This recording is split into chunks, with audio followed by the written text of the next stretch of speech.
Welcome to another edition of Expanding Mind.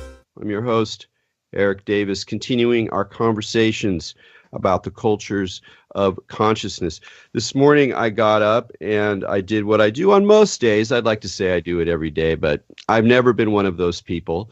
And I practiced meditation, or I sat. Usually I just say I sat, but my experience of it is very much of a practice, of a repetition that has some vague future goal that I mostly kind of ignore, because if I think about the goal too much, I don't do the practice.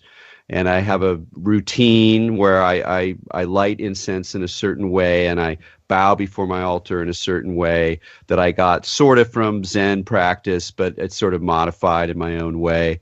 And I bow before my pillow. So I have these little ritualistic elements, even though in general I'm not a very ritualistic person. So I like my religious practice to be pretty spare, which i.e. mostly involves just sitting there and going through a series of internal practices. Well, what am I going to do with my breath? What am I going to do with my mind? Am I going to try to pay attention to the sound? Am I just going to open up? You know, there's all these little maneuvers within that are very familiar and yet somehow always a little bit fresh. And then I finish that, and then I have another set of practices, and this involves making tea, and there's different ways I can make tea, and sometimes I decide different ways, and some of them require a little bit more work because it's like Chinese tea, and I have to hold the cup right or it spills wrong. And, you know, once again, there's this sense of kind of both refining through repetition and a kind of embrace of human possibilities through this sort of activity of practice. And there's something connected between these things: making tea, making breakfast, sitting, and indeed a whole wealth of things that we do in our lives, including creativity, which we think of maybe as being spontaneous, or we have some kind of inspiration. But if you look at the reality of crafting things, whether they're books or artworks or performances or musical compositions, you're going to find a huge amount of what we're doing is something about practice. It's a term that seems very obvious in some ways. We kind of refer to it a lot, and it's sort of it seems relatively clear.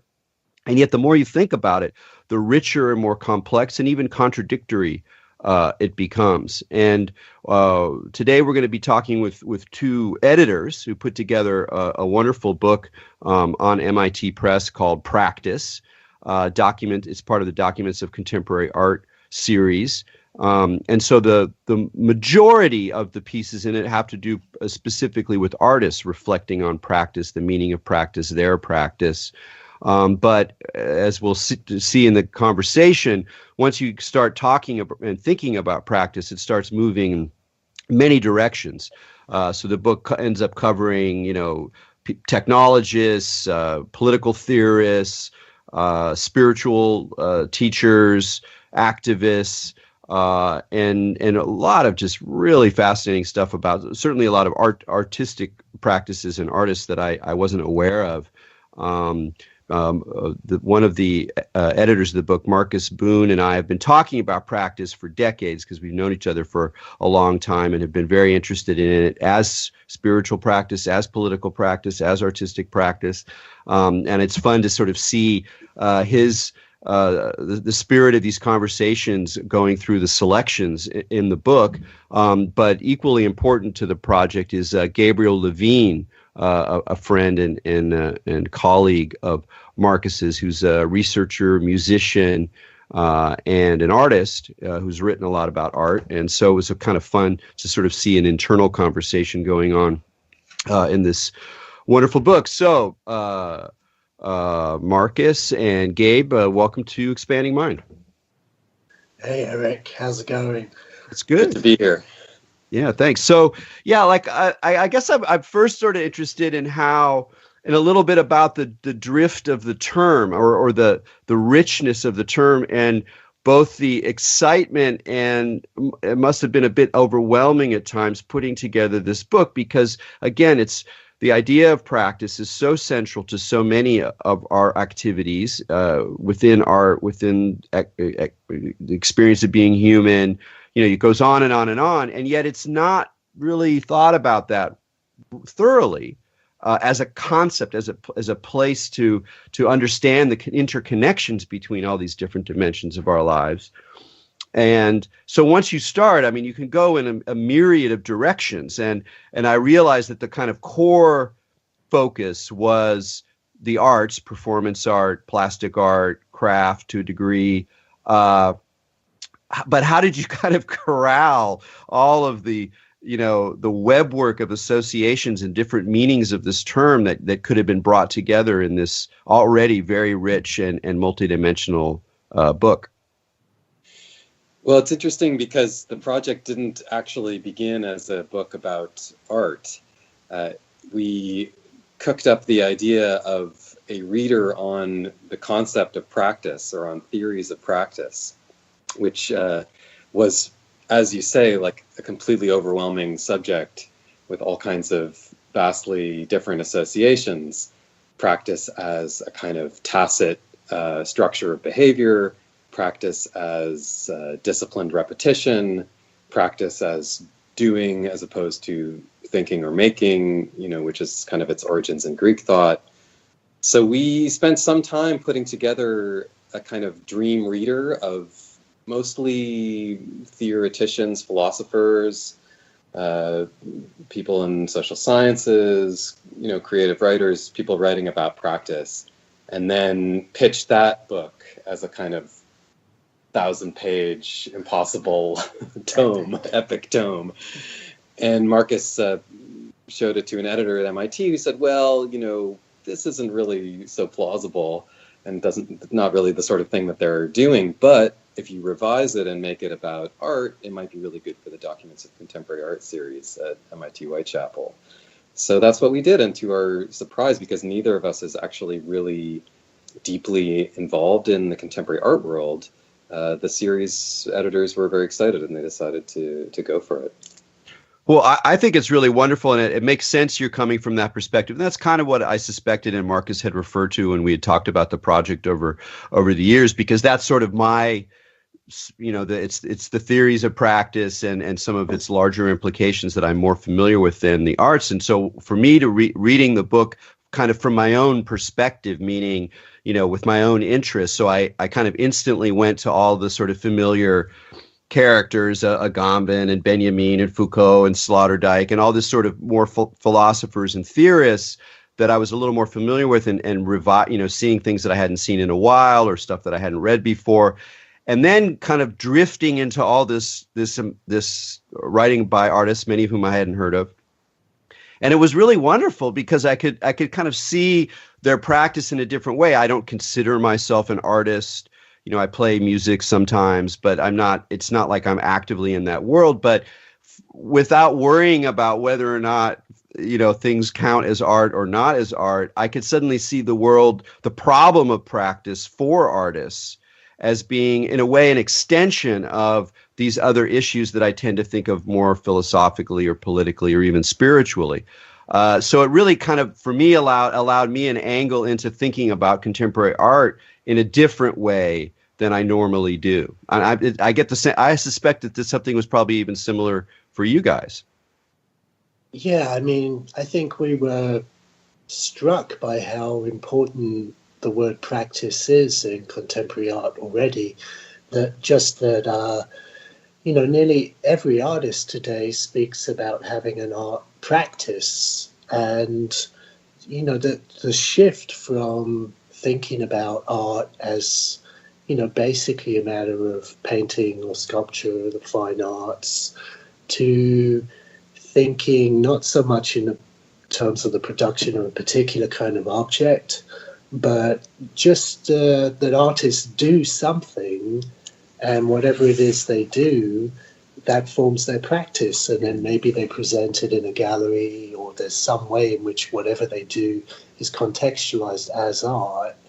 I mean, it's a fascinating shift and a really powerful one. And go ahead. Well, I was going to say, what do you think is behind that shift? I mean, I ended up thinking the same thing, and I was going, does this have to do with like the sort of shifts in the 60s and 70s towards process and happenings and disciplinary work, or does it have to do with the way artists need to create a language to sort of justify what they're doing, or what is behind that shift? Because that was my experience. I was like, wow, practice is seriously developed multidimensional term inside of contemporary art making. Yeah, I mean, there's so many levels to it, and I mean, we could talk about a few of them. I mean, there's a kind of hostility to the term as well among certain art critics, and also among artists who I've spoken with, who just loathe how artists are constantly referring to their practice. And the main criticism is that it sounds kind of professionalized, like a therapist's practice, or lawyers, a legal practice, like they have a nameplate on their door and have certain bona fides and so on. That's so funny. I wouldn't have even thought of that, because it's just about the way that the term reverberates in different directions. I think about it as like something you're more like committed, like meditation. Like I just do my. So there's these different ways to come at it. But I think that critique about the sort of professionalization, the connotation of professionalization of the term, is actually quite grounded, because that's something that has happened to art making also over the past 30, 40 years, is that it's become quite professionalized, and that pretty much every artist who's working within the field that's demarcated as contemporary art has to pass through an MFA program, or even now what's called a practice-based PhD program, in order to join the profession in some ways. So I think there's some justice to that hostility to the term. Like practice does mark a kind of professionalization of art making. And ironically, when you go to an art gallery or an art museum and you look at a painting or a piece of work, and then on the wall there's like a 400-word essay basically that explains the meaning of the work. I mean, that also has something to do with practice, in that people coming out of MFA programs, they're not just producing work, they're also theorizing or conceptualizing their work in a particular way that, I don't know, professionalizes it, packages it for a marketplace. It gives it a kind of legibility as well. Yeah. No, go ahead. So, ironically, I guess theory actually enters the picture at that point too, that when we're talking about practice, we're not simply talking about the act of doing something, but we're talking about what happens when you think about what it is you do and justify it, or orient yourself, or take some particular angle on what you're doing. So the practice is never simply doing something, it's also conceptualizing what you do and organizing it in a particular way. And just as a side note, on the prevalence of the term in the art world, there's even a kind of shift towards talking about practice instead of talking about art, so that the term contemporary practice gets used quite a lot to refer to what artists are up to, so the art has kind of vanished from the picture. And in fact, there's these debates about the names of certain MFA programs, like an MFA in contemporary practice, for instance, that maybe somehow betrays the its origin as a fine arts program. That's very strange. I hadn't noted that. Now, in that term, does that also have to do you think, with the shift towards sort of an emphasis on kind of continual process and production and which seems so resonant with our time, where it's less about making discrete objects that maybe take years to kind of finalize, and you have this object and it goes off and does its own thing in the world, and instead there's just sort of this emphasis on, we're constantly modulating these processes that are circulated with seemingly greater speed and sort of almost incorporeality. It seems to be part of the condition of our experience today with everything speeding up, and I'm just kind of curious whether do you think that's part of that shift as well, that it's almost anachronistic to think of an art object or a discrete piece Whereas what's more important is kind of both a language and an engagement, even a entrepreneurial engagement with just the world of process that we're constantly doing, updating this and turning that, exploiting this network to produce this event and mediate the event and promote it and then return it and then package it to sell it in this other way, or that kind of world is so much a part of our, just broadly, at least our professional lives, but increasingly our personal lives as well. Do you think that's partly what's going on with that shift? Yeah, for sure. I mean, the art critic Lucy Lippard coined this phrase, the dematerialization of the art object, and she was focused on this period, 1966 to 1972, which is the period of happenings, of a kind of radical movement of art away from the painting and sculpture towards process. Land art also. Land art. I mean, there's so many of the directions contemporary art has taken is away from these older forms to what, as you're calling them, process-based activities, I guess. And, there's a history, obviously, of that goes back to Marcel Duchamp or Dada or Surrealism, which were explicitly anti-capitalist or anti-authoritarian movements where the art object itself was seen as an ideological form, a commodified form, and the Dadaists believed you had to smash that form and replace it instead with a kind of continual experimentation without a final goal, maybe, and that then carries through to someone like John Cage in the 50s, and the notion that artists should maybe be more concerned with being, perhaps even, than making something. And then just to kind of offer another genealogy, one of the earliest pieces that we have in the book, because the nature of these books is that they have to be organized chronologically. So I think our second piece is by Leopold Senghor, the great poet and writer of the Negritude movement, later the president of Senegal, on the general nature of African art, where he's kind of arguing that this idea of the discrete art object, the kind of autonomous art object, is also a colonial construct, and that, looking at how art is produced in traditional African societies, for him it's a slightly romantic view, of course, but it's, integrated within daily life processes. It's part of the lived experience of the community. Singers are narrating the history of a people and so on. So there's also, I think, an anti-colonial pushback against a kind of object-focused conception of art, which is then carried through in the book in looking at the work of different Indigenous artists like Rebecca Belmore and Indigenous Australian artists as well.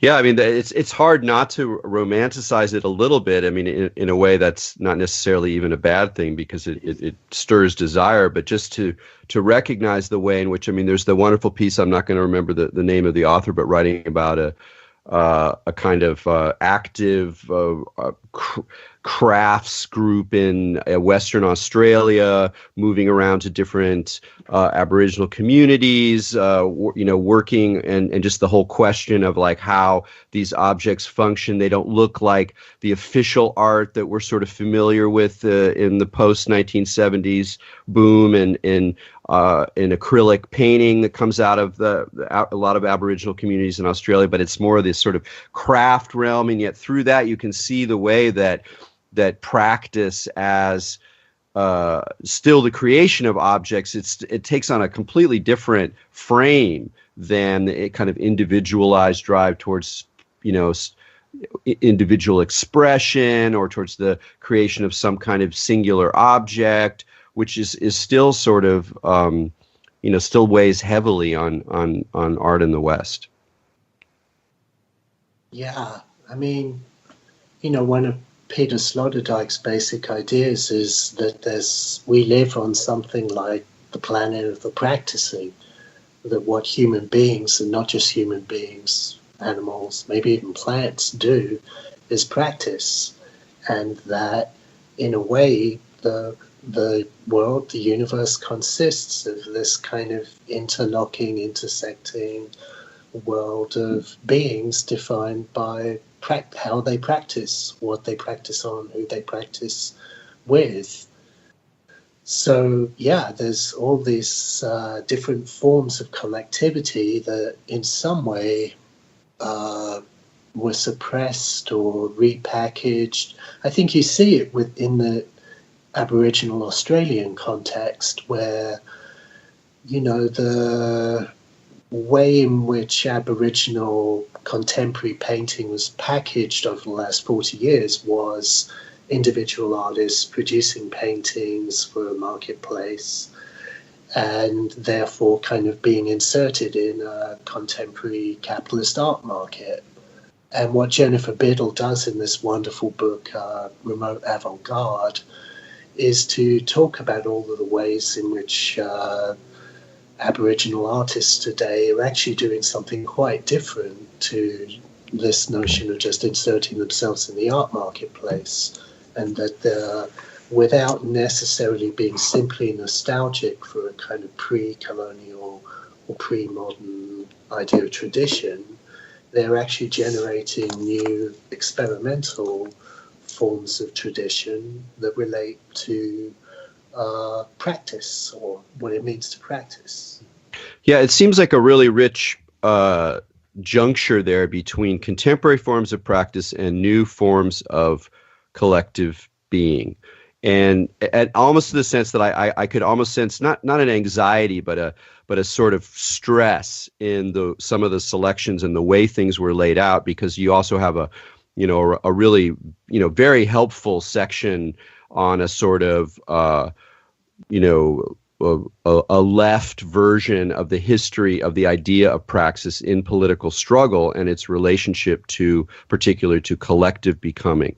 And obviously now we're in this weird crisis of collectivity, one way of thinking about it, where everything in the West has been so hyper individualized, and that whole process of kind of individual praxis, even in ways that were once, I think, extremely productive and rich and interesting, spiritual practice, individual artistic practice, whatever, that world has been so well absorbed into the matrix, if you will, that it's not going to bite anymore. Like I don't care what you're doing on your yoga mat. It's not doing it. Maybe it did it in the 70s for a while because it allowed something to happen, but it's not working now. And these are a lot of things that I love deeply. And so it feels like part of what can practice be a place where new forms of collectivity are able to emerge in a way, whether it's under an artistic collective context, whether it's a political context, in a way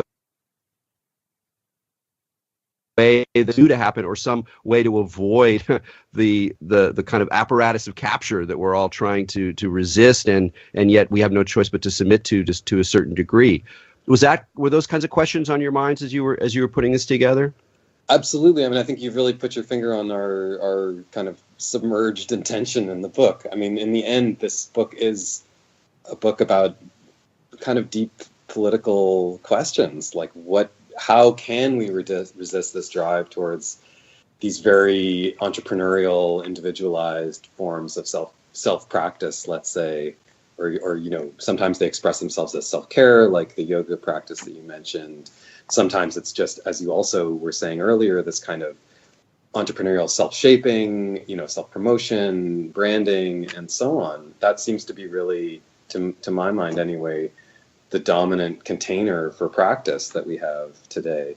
So absolutely, we're interested in looking for other forms of practice, and that the second section of the book, which is called Collective Action, is absolutely about the kind of fortunes of, let's say, a kind of Marxian idea of praxis as collective revolutionary transformation of society, and putting pressure on that idea, to see how it might still carry some weight today, perhaps in different forms than Marx intended.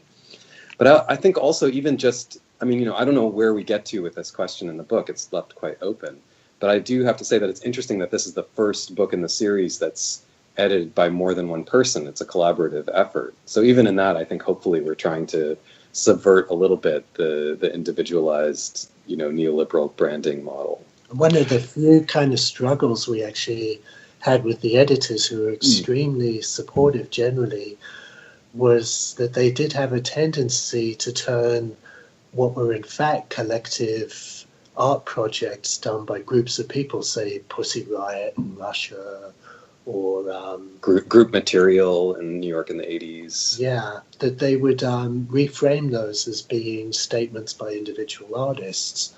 And so there's a way in which even telling this, I don't know what, the history, the story of art itself kind of tends to slide back into a notion of the artist as individual agent, and collective experimentation tends to just kind of slip to the side of the story quite easily.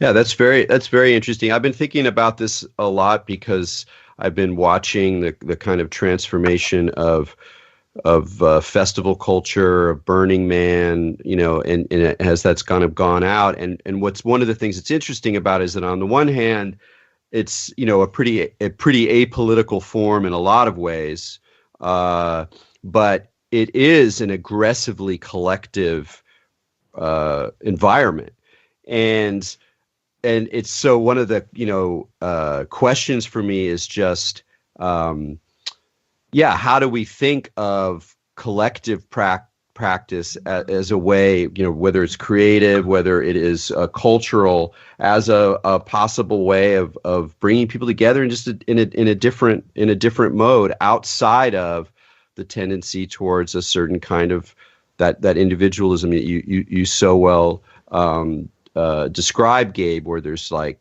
the entrepreneurial self, the kind of absorbing quality of self-care. And so what are some of the collective operations, groups, creative forces today that you guys discovered or thought about more seriously in terms of new forms of collective action? I think it's a really good question, and I don't have a great answer to it, to be honest. I mean, I think that I'm coming from a history of playing in bands, of being in small scale theater companies, and I think I've always been quite preoccupied with this problem of the collective. And it's a sort of a layer of experience that I feel like often that gets neglected. Like we often think about, individual experience or, the couple, let's say, or even friendship or social forces. But this level of a kind of small group of people who gets together to do something in particular, I think is kind of not often really theorized in a way. I mean, maybe Sartre did it a little bit in the Critique of Dialectical Reason, but I guess I've just really, in my own experience, I've seen the pressures and the problems that are brought to bear on those kinds of small group experiences. I learned how kind of toxic they can be sometimes, but also how generative they are. So I still am very interested in people who've managed to make that work. So like a collective like Temporary Services, for example, is an art collective out of Chicago who I really admire, who've kind of continued for, a few decades now. And there's other examples of these groups that still sort of push on, despite all these kind of pressures and internal conflicts and so on. You did interesting work on fermentation culture. Right. I think the notion of communes that are built around fermentation practices, for example, that to me is a quite striking example of a practice-based commune, but the practice is not political in any particular obvious way, that it's really a group of people who are making kombucha or experimenting with bacterial cultures, and yet somehow they're also building a form of life, to use Wittgenstein's term, that somehow has its own autonomy.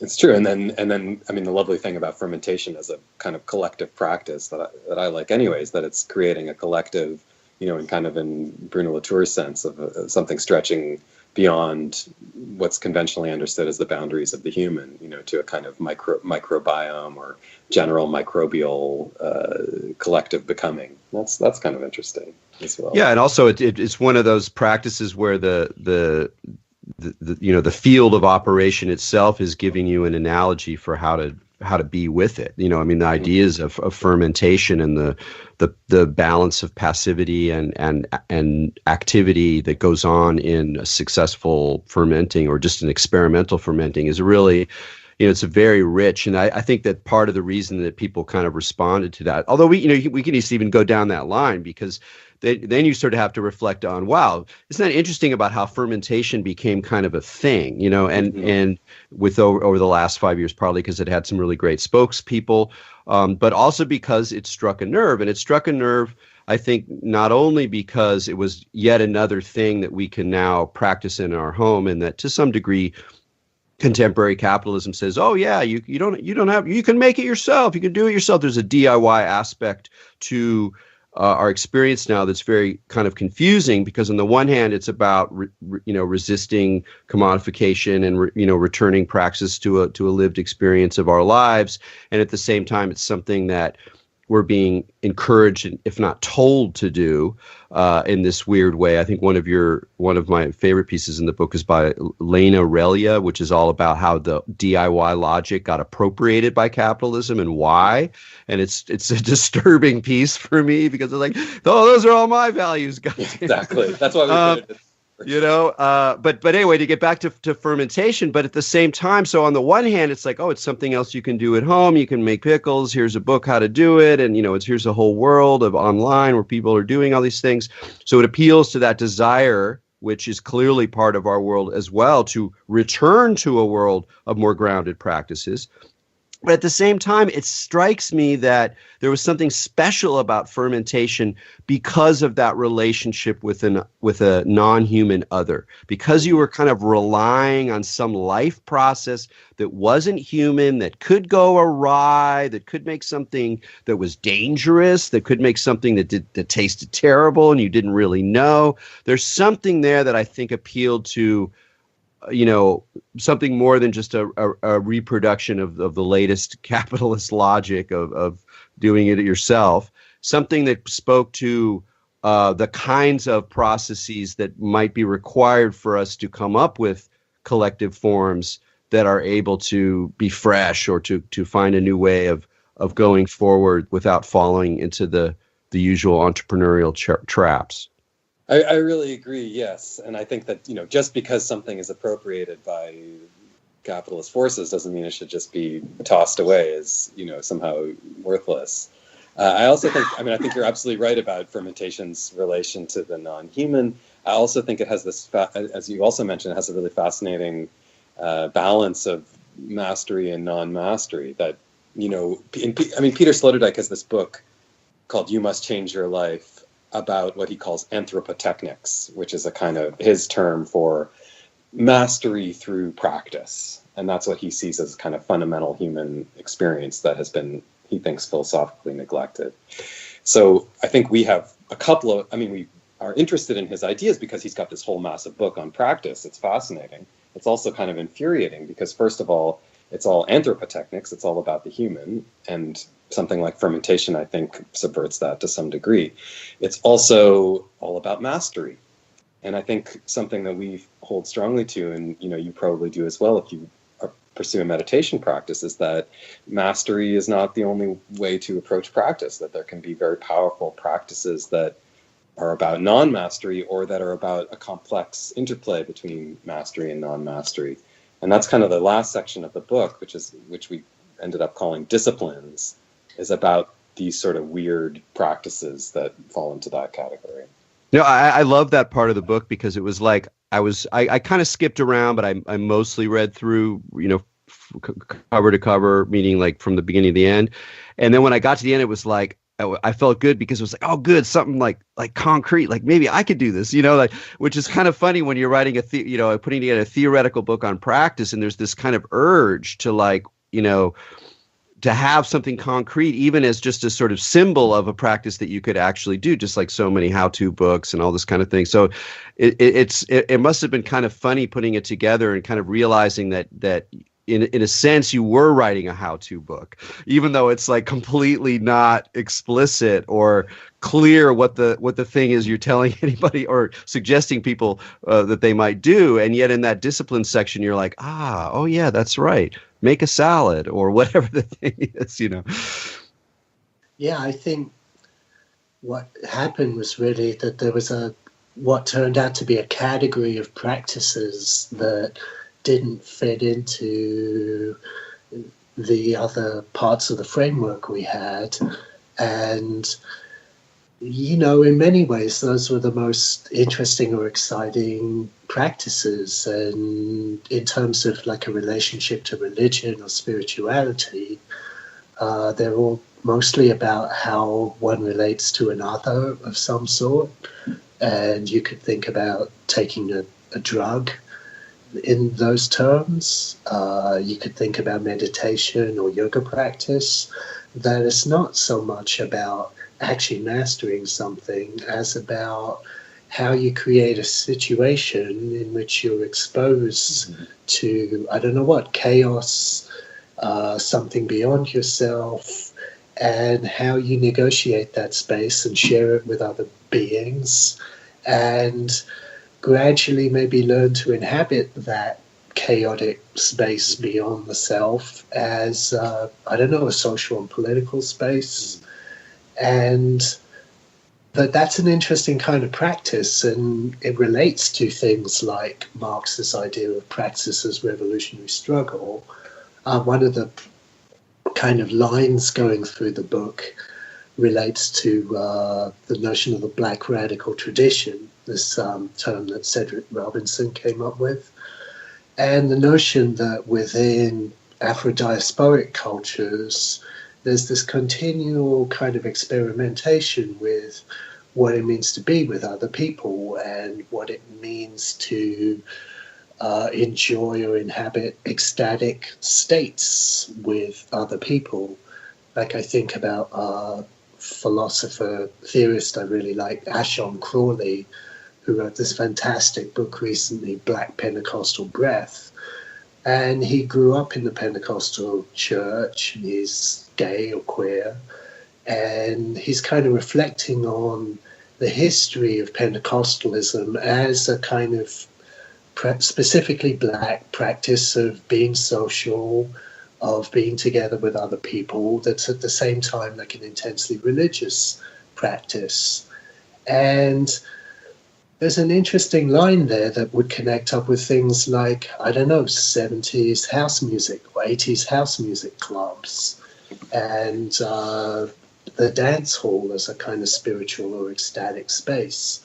And there's British philosopher Julian Enriquez, who wrote this fantastic book called Sonic Bodies, where he talks about this one Jamaican sound system, Stone Love Movement, and over 350 pages, he slowly kind of explains all of the different practices that are involved in setting up a single dancehall session in Kingston, Jamaica, and all of the kind of forms of know-how that different people, the dancers, the DJs, the hustlers who kind of advertise the event, how all of that comes together into this kind of intense party. And I would see that very much as part of a kind of practice of non-mastery. There's also a kind of education in how to live, but not how to live just as, how to control everything, but a new form of actually being together. And he calls it sound practice in that book, yeah, which is a really nice term, sound as in to do with sound, but also sound as in, it's the way to be. Sound practice. This is the right kind of practice. Yeah. Right. No, that makes a lot of sense. I mean, one of the turns there that I think is really most interesting for me, partly just because of the stuff that I study and have been identified with in various ways or working with in various ways, is how this idea, even if you just take Sloterdijk's idea, how it allows us to look at religion in a different way, to look at spirituality in a different way, and to maybe erode some of the walls that exist between that and more secular forms of art or politics or just living, and how it kind of opens up a sort of space for the other that speaks to something really deep in people, but also potentially allows it to shift again away from the kind of narcissism of the moment or the sort of interiority of the moment. I mean, sometimes I go into like a yoga studio and it feels like there's all this like raw, unarticulated collective energy. Like if there was some way that this could be turned away from just feeling better or having a better, tighter butt cheeks or looking good in the Lululemon outfit or whatever. It's like all the raw, material is there for something that's totally different. And people are doing it. Like they actually are producing and countering these other kinds of energies and possibilities. And yet it's sort of like it's not articulated on that level. And in the same way you look at dance clubs or music scenes or again, festival culture, same thing with festival culture. You go there and you're like, man, we're only like a notch or two away from something really remarkable with all this energy. And yet there's also a way in which the space of ecstasy or the space of collective enjoyment or even intense self-exploration through drugs or through spiritual practice, there's still a way in which it doesn't quite, like the social political implications of it just are really hard to define, because as soon as you put on something too heavy or too directed or too project oriented, it just doesn't work anymore. But if you don't do that, then in a way, like, are we just creating these sort of bubbles where people are able to have a temporary experience of some other kind of being with each other, which is itself very valuable, but somehow it's not quite clicking in a way it could at this point, and maybe it's not going to, but I don't know if those kinds of issues came up for you as well. I think that's a real question, and I think in a way with the last section on disciplines, we're kind of taking a counter perspective to that. Like there's the sphere of temporary ecstatic collectivity, which is so important and so crucial. But then there needs to be some kind of discipline. Alain Badiou has this interview that we both liked, at the time 10 years ago, but it still resonates. We need a new popular discipline. That without that, everything is just a nice temporary thing that floats along by. And I think that what I like about the last section on disciplines is that it gets into the kind of negativity of discipline as well, that it's not just about feeling good. In fact, a lot of the selections are about feeling really bad. Like, Marina Abramovich taking antipsychotic drugs until she has a seizure and passes out in front of an audience, or Te-Ching Hsieh spending a year living on the street in New York in 1980 as a form of practice that was also a form of art making. And these kinds of ascetic projects, I think the word ascetics is quite important. There's a kind of asceticism that's necessary as well, I think, and if practice is going to be a kind of generative idea politically going forward.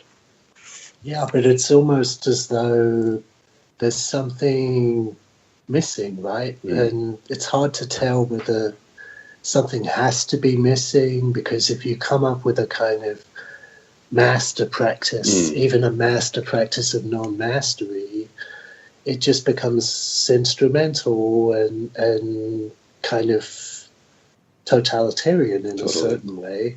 And there's very little patience with that today. But then, so what are we talking about? Are we really talking about just a kind of diverse world of everyone having their own practice and celebrating the difference of the many practices? Or is there some way in which all of this comes together? But if it's not in the form of a master practice, what is it? What is it that we don't get right now? Well, I'm curious on that score, how the work you did, the research you did, both of you, how you saw it showing up in your life, like in your relationship to your own practices and decisions you made about how to interact with other people, or, not so much in the way like, oh, I read this and I'm going to try to implement it, but more just being in the field of these questions and all the different perspectives that you were reading and all the things that didn't even make it in the book. And, it's been a long project, how you sort of saw it sort of almost spontaneously or unintentionally showing up in your daily lives. I don't know. We went to a union meeting at the university that we both work at yesterday, and it was a really cold day, and it's April, but everything was covered in snow and ice, and the union hall was this kind of quite rough, decrepit building in the middle of an industrial zone. Because the university's on strike right now, so we can't meet on the university campus. Yeah, and so we went to this 4-hour union meeting, and, it was a interesting but maybe slightly predictable cast of characters there. And in some way, having to kind of watch this cast of characters ethically negotiate how they deal with each other and figure out how to deal with the institution was completely excruciating. And yet I thought there was a kind of incredible beauty to the care with which people kind of approached the fact that they disagreed with each other, that they were trying to kind of collectively come up with some way of acting or doing something.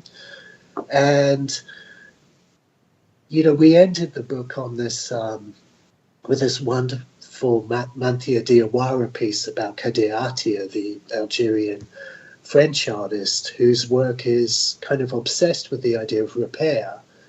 And he sees repair as a kind of almost universal principle, that the whole universe is broken and all we're doing all the time is really work of repair such that somehow we can relate to each other or function together. And I thought that was an incredibly powerful idea, and it resonated for me with Buddhist stuff and the notion of a kind of reflection on brokenness as a part of Buddhist practice of compassion, maybe. And I think that really interests me today, is like thinking about brokenness and then how people work with their own brokenness and with the brokenness of what's around them through practices of repair, whatever they are. And that's, and for me too, with, in terms of the rabbinic Jewish tradition and this idea of tikkun ha'olam, or the mending of the world, like the idea of tikkun is repair, like it's basically ethical practice, which is supposed to be manifested in, every action as oriented towards a mending of the world, until the Messiah comes anyway, who's going to do the big mending job. Well, I like that also, just in terms of, and this connects up with something you had said before about how a lot of the experiences and goals, if you will, of a lot of the disciplines in the end were not about happy, easy, ecstatic stuff, but about difficulty. And that does seem to me like something both in your text and conversation, but also just in general, that it feels like one thing to do in relationship to contemporary crisis is to just become more intimate and familiar and okay and non-heroic and courageous about engaging the brokenness, about engaging the dystopian quality of where we are, in some ways, about engaging the crisis that is only mounting, and if you're paying half attention, you can't help but ignore. And it doesn't mean to submit to despair. It doesn't mean to submit to total pessimism. Certainly not to nihilistic hedonism or whatever kind of attitude one might have in relationship to the scale of what we're facing. But really, if you look at engaging the challenge, the deep challenge, the painful, mournful challenge of our experience as a practice, not as a search for truth, then it kind of shifts a little bit, because then it's like, oh, I'm just sort of dealing with the world as it is and finding my way through it and finding our way through it. And it's not like, oh my God, now we know there's no hope. So where do you go from there? You can't really go that many places because that's still a search for truth. But if you practice the brokenness, there's a lot more space somehow. I don't know. Yeah, and I think you see it in certain kind of quite old-fashioned religious people, that their priests even, that their capacity for dealing with broken situations is quite great, and they're not surprised by those situations. And in some sense, they have some kind of, I don't know what, anthropotechnics maybe, that allows them to try to negotiate those things in a real way. And I noticed that you also see it with certain kind of old school leftists as well. The people who are really involved in things like unions, they tend to have a lot of room for, the person who suddenly gets up in the middle of the meeting and then rants for 25 minutes and is torturing everyone with their ranting. But, rather than simply shutting that person down, like they're worked with and given space within the situation. I remember a friend of mine talking about a Quaker meeting where one of the people who goes to the meetings all the time says that there are some people who feel the voice speaking within them too much, and it's clearly part of the, I don't know, technology of the Quaker meeting to handle these people who do not necessarily create an ideal space for reflection or whatever. But that isn't an obstacle. That's actually part of the practice, is to work with that.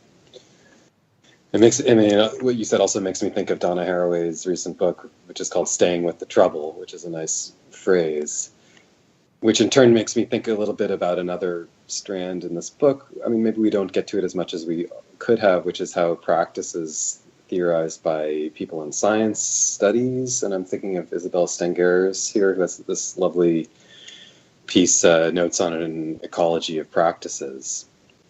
And here it's like another meaning of the term that we haven't really got to yet in this conversation, which is about the kind of multiple, you might call them communities of practice, that have their own integrity. And Stengers is particularly interested in practices of experimental scientists, which she feels that practices in general are under attack right now. And, you can certainly see that today with the kind of, assault on science, let's say, on not science, with a capital S, or as you say, truth with a capital T, but on the actual practices of scientists, which are much more complex and interesting than we might have thought from the outside. So I think like another response to your statement about, our contemporary crisis is also to find a certain kind of integrity of practices, whether that be science, whether it be writing or spiritual practices or, music or whatever it is. Like, don't let the people who want to degrade those practices win, Yeah. It is funny that there is an element of I don't know. I keep like stumbling over the word conservative. I don't know. It's crappy, but there's some kind of like a sort of old school ethical stance that seems required in the sense of just whatever the content of it is, and it's going to be various for many different people. A sort of like, no, I'm not going to go down that slide, or no, that's just bad. Like a sort of resistance to a kind of easy relativism where like, well, hey, man, we're all just doing our thing. Some people are selling their souls online. Some people are just, becoming whatever, you're like, no, there are these kind of values. And I think that's required for discipline. And that we actually already have it. A lot of people already have it, but they don't recognize that they already have the kind of they have the meat for something deeper. They can go deeper into the affirmation of a practice that has integrity or that resists the easy, if you will. Or that we could actually build our world more around those values that are generated from within particular kinds of practice, rather than basically saying whatever is economically feasible will allow to exist as a practice so long as it finds its place in the marketplace. And if it can't do that, then basically it should die or go away.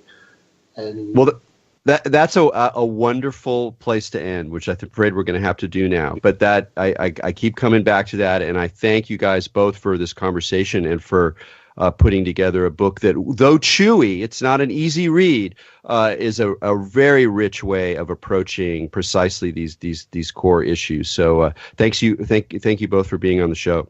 Thank you, Erik. Thanks, Erik. Take care. Bye. All right, until next week, keep your minds open.